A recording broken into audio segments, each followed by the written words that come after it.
Hi, my name is Doug, and I live on the Outer Banks of North Carolina. I'm excited to learn about the history of the United States Lifesaving Service.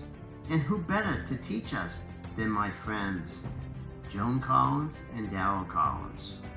Both Joan and Darell have ancestors who were part of the United States Lifesaving Service and Coast Guard. Their family members were part of a very special life-saving crew that we will learn about soon. Take it away, Joan and Darell.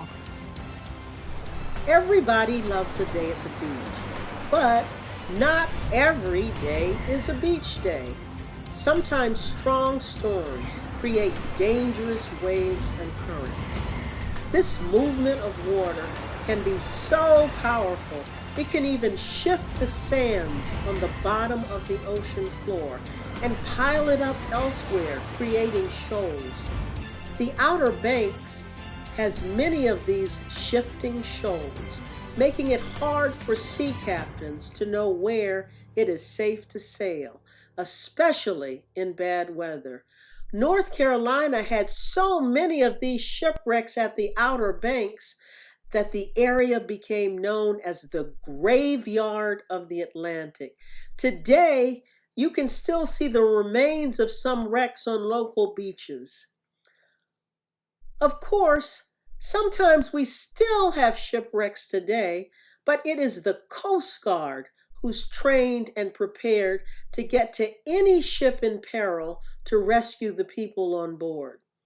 But how were people saved at sea before the invention of helicopters and before the invention of other fancy equipment that's used by the Coast Guard? This image from Harper's Magazine shows America's Uncle Sam upset about the lives lost from the many shipwrecks along the coast. A decision was made to enlist crews of men who were willing to go out into the raging seas to try to save the lives in peril from shipwrecks off the shore. Around 300 stations were open along the east and west coast and along the Great Lakes and Gulf of Mexico. The United States Life-Saving Service was born. The crews were housed in a station on the beach. There were 6 men and a captain in charge, they called a keeper. They kept watch for wrecks from a station tower and walked patrols along the beach looking for ships in trouble. When they heard the call, ship ashore, the crew rolled out the surf boat or beach cart and hauled it along the beach to get as close to the shipwreck as possible. It sometimes took hours to pull it through the wet sand and rising storm waters to reach the people who needed them. The surf boat was the most dangerous way to reach people in trouble, so the crews constantly trained to handle the boat in all kinds of weather and rough seas. But sometimes the sea was too rough for the surf boat. They needed to find another way to safely reach the wreck.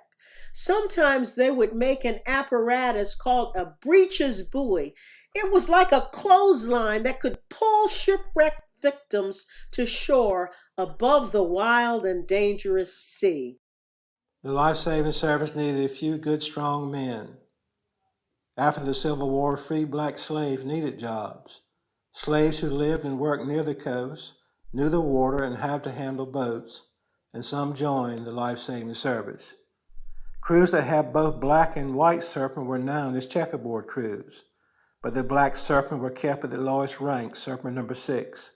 Although they worked side by side saving lives, back at the station the black surfmen did all the cooking and cleaning. They had no chance of moving up in rank.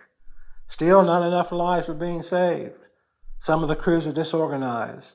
Some of the keepers did not have the knowledge or skill to perform their duties. The life-saving service decided to find the best surf man on the Outer Banks and put him in charge of the Pea Island station.